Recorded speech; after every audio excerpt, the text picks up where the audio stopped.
Hello guys, आज चटपटेको recipe है। सबसे पहिला प्याज भइहाल्यो। प्याज, कागती, खुर्सानी अनि धनिया। प्याजलाई फाइनली चप गर्नुहोस्। मैले चप गरे जस्तै गरेर मजाले। चटपटेको सबैको डिफ्रेन्ट स्टाइल हुन्छ है बनाउने चटपटे। मेरो पनि अलिकता डिफ्रेन्ट नै छ, अलिकता प्रोटिन रिच चटपटे। प्याज काट्नुस् मजाले सानो सानो गरेर।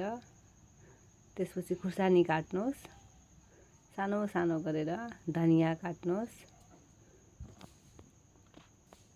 टमाटर लिनुस्, टमाटर काट्नुस्।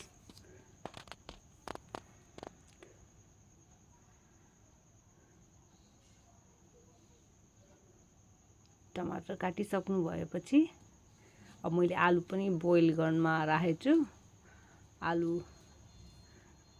पनि सानो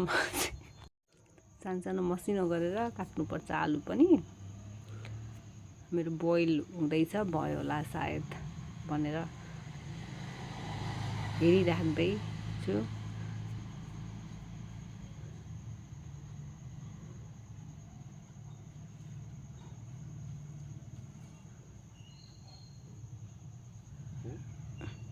चटपटेको एकदम स्पेसल भनेको त वाइवाई त हुनै पर्यो है। वाइवाई त अरू चाउचाउ त मिठै हुँदैन।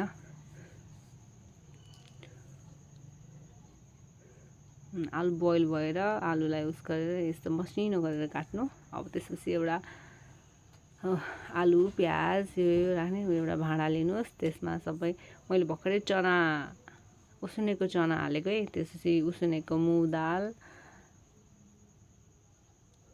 स्प्राउट्स के जुन चाहिँ नि भिजाएर अलिकति अङ्कुर निकाल्छन् नि, हो त्यस्तो गराएर अनि बल्ल बोइल गरेर अनि राखेको है। सबैलाई मिक्स गर्नुहोस्। मिक्स भइसकेपछि अब मेरो स्पेसल भनेको मैले हेर्नु है के राख्छु। मैले थोरै कर्नफ्लेक्स, अनि त्यसपछि कर्नफ्लेक्स राखिसकेपछि मैले लेज,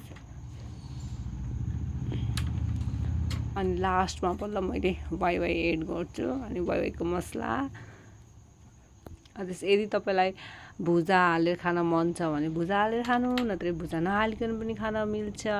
अनि मिठो हुन्छ, टेस्टी हुन्छ। एन्ड मेरो बन्यो हेल्दी प्रोटिन चटपटे।